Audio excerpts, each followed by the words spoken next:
Накануне годовщины рождественских боев сегодня в столице пройдет международная конференция, посвященная интеграции военного туризма, военного наследия в туризм и учебную школьную программу.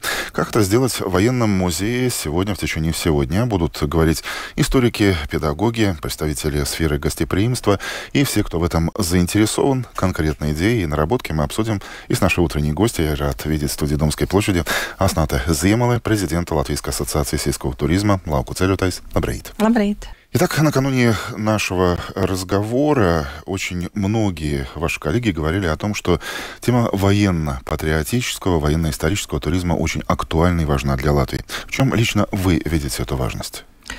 Šī tēma nav svarīga tikai mums. Tēma, militārā mantojuma tēma ir pieaugusi savā nozīmīgā visā Eiropā. Mēs redzam augstā kara tīkla atzimšanu Anglijā un vēsturiskā mantojuma aizsardzības iekļaušana Dānijā, arī militārā mantojuma objektu iekļaušana šādās aizsardzības programmās. Tā kā šī tēma ir īpaši svarīga, protams, mums, kas esam ļoti tuvu pie Ukrainas kara robežas. Un mūsuprāt, tā tēma par šo ir jārunā, tā ir jāzina, tā ir jārāda, jo mums ir nepieciešams zināt, lai celtu savu patriotismu un faktiski, lai mēs būtu gatavi tam, kas jācer nenotiks, bet mums ir jāceļ savus patriotismus, lai mēs novērtētu to brīvību un to laimi, kurā mēs šobrīd dzīvojam. Итак, как говорит наша сегодняшняя гостья, тема военного наследия актуальна, и актуальна она не только в маленькой Латвии. Великобритания, Дания, другие страны все больше и чаще обращают внимание на этот сегмент, в том числе и туризма. Ну и, конечно же, Латвия. Почему? Потому что мы, возможно, ближе той же Великобритании находимся к украинской границе, где вот уже третий год фактически продолжается война. Важно думать, обращать внимание подрастающего поколения на патриотизм и, как говорит госпожа Зиемале, быть готовыми к тому, что, будем надеяться, у нас не повторится. От битвы при Дурбе, это, по-моему, 1260 год, до Второй мировой, в сравнении с некоторыми другими странами, мне кажется, Латвии есть что показать. Jā, mums mantojums ir ļoti bagāts. Mēs gan šajā projektā un šajā arī konferencē mēs runājam par pēdējiem 100 gadiem, bet mēs viņus esam pavilkuši tālāk līdz pat mūsdienām, jo daudz notikumi ir mainījušies un notikuši arī pēc Ukrainas kara sākuma. Mums ir ļoti bagāts mantojums un ļoti sarežģīts vēstures interpretējums un notikumi. Tāpēc to izstāstīt gan ārzemju, gan pašmāju turistiem un īpaši jauniešiem skolās, skolajauniešiem un vēlākās paudzes arī, kas nav piedzīvojuši ne Otro pasaules karu, ne arī padomu laikus, ir īpašs izaicinājums. Un tas jādara vienkārši un patieси. В центре внимания события последних 100 лет, если говорить конкретно об этом проекте, который в том числе и в центре внимания нашего сегодняшнего утреннего интервью.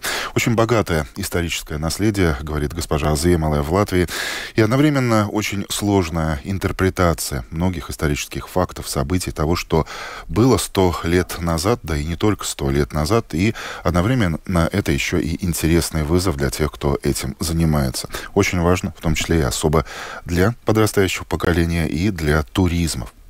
Кстати, по поводу туристов, насколько в сегодняшнем мире вот этот сегмент, вот эта ниша военно-исторического туризма востребована? Или это такой нишевый узкий продукт? Nē, tā niša nav maza. Interesanti ir ļoti, ļoti daudz. Tā ir plaša publika, kam interesē militārā tēma. Un jāskatās jau plašāk, ja jūs aizbrauciet uz kādu citu valstu un ejiet uz vēstures muzeju. Tur, protams, ir militārā tēma, kara laika brīvības izcīnīšana, kā šī valsts ir kļuvusi, par ko viņa ir cīnījusies. Un, protams, kad, ja tur ir iespējams apskatīt kādas militārās vietas, piemēram, kā lielgabals vai cīņu vietas, kur tas ir noticis, kam ir labs pieskārties dzīvai vēsturē. Jā, tieši tā, dzīvā vēsturē un redzēt ļoti bieži ar ļoti efektīgiem atspoguļojumiem šīs cīņas un to valstu vēsturi tu uzzini caur tām vietām, caur to cīņu piedzīvojumu, caur notikumiem, ko var redzēt un aptaustīt. Un tas ir tas изaicinājums, lai то парадītu эффектīgi, vienkārši un patiesi. Итак, как вы слышали, это, как считает наша собеседница, отнюдь не узкая ниша.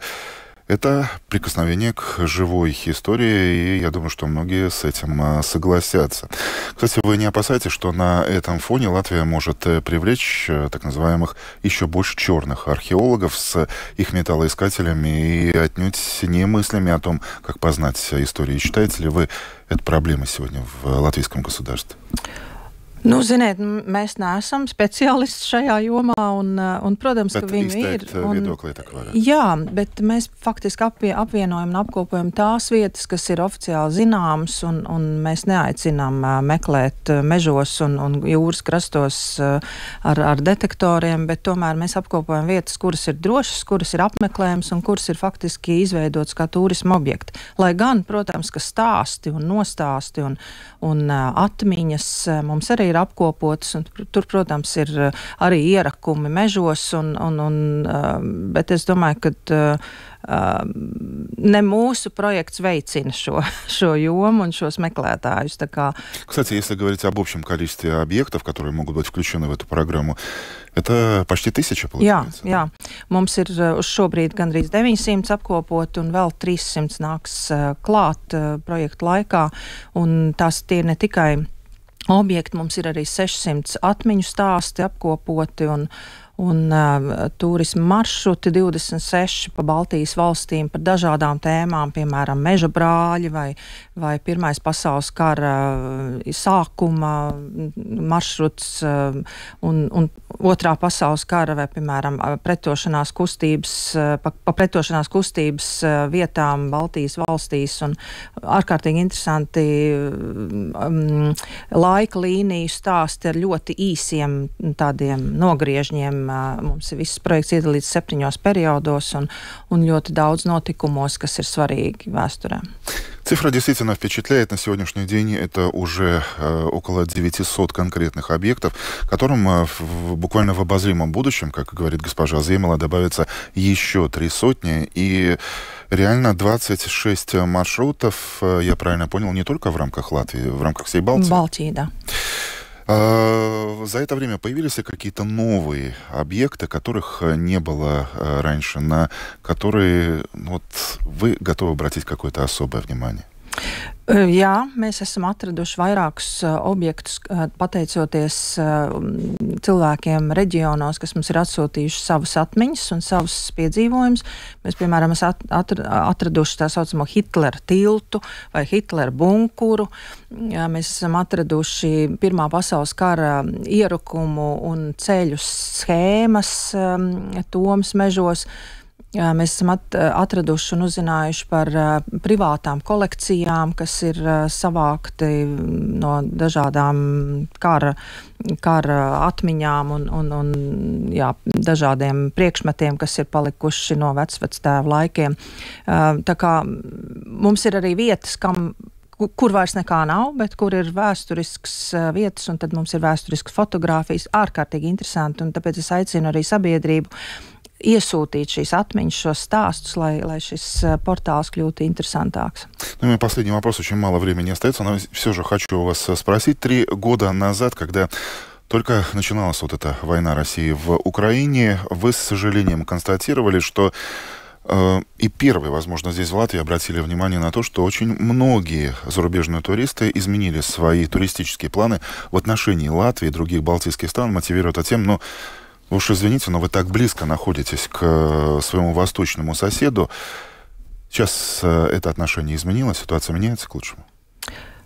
Но я не могу это подтвердить. Не изменяется. Есть страны, которые привыкли как бы и понимает, что это уже не так страшно, и бомбы на нас не падают. Но есть самые вообще близкие страны, как, например, Скандинавия. Ну, германцы возвращаются, но очень-очень медленно, очень медленно. И этот страх не только потому, что мы близкие, но потому, что у нас две половины, как бы, и они боятся, что этот, борьба может быть и между латышами и русскими здесь вместе. И это невозможно сказать, что такого нету, и приезжайте, ничего такого не будет. Но, тем не менее, перед нашим эфиром вы сказали, что и вы, и ваши коллеги из сферы гостеприимства полны оптимизма, вступая в этот год. Это дорого стоит. Pateicos par jūsu laiku, ka bijat kopā ar mums. Асната Ziemele, президент Латвийской ассоциации сельского туризма, была нашим утренним гостем. 7 часов и 29 минут. Думская площадь.